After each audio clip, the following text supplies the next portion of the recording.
আল্লাহ বলেন, গোলাম তুমি মনে করেছো তোমার হাড্ডি গুড্ডি পচে যাবে, তোমাকে আমি একত্রিত করে আবার বানাতে পারবো না? বানানো তো অনেক দূরের কথা, আমি তো তোমার আঙ্গুলের ছাপগুলো সংরক্ষণ করে রেখেছি। চিল্লায় পড়েন আল্লাহু আকবার। এটারে বলে ফিঙ্গারপ্রিন্ট।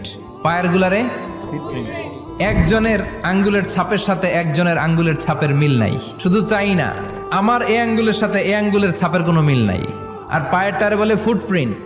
এটা প্রাণীদের ক্ষেত্রে প্রযোজ্য, কারণ প্রাণীদের আঙ্গুল নাই, আছে? ওদের আছে পা। বাঘের কয় পা? 4 পা। বাঘের হাত কয়টা? হাত নাই। ওদের পা, ফলে ওদের ফুটপ্রিন্ট লাগে। সুন্দরবনে কয়টা বাঘ আছে এটার একটা হিসাব আছে। কি করে বলে, কেমন করে হিসাব করে? বাঘের কাছে যে গুনে, চেহারা তো একরকম, একটারে 3 বার গুনবে। কিভাবে গনে তাহলে? বাঘসুমারি হয় কিভাবে? ফুটপ্রিন্ট, পায়ের ছাপ। একটা বাঘের পায়ের ছাপের সাথে আরেকটা বাঘের পায়ের ছাপের কোনো মিল নাই। আল্লাহ বলেন, গোলাম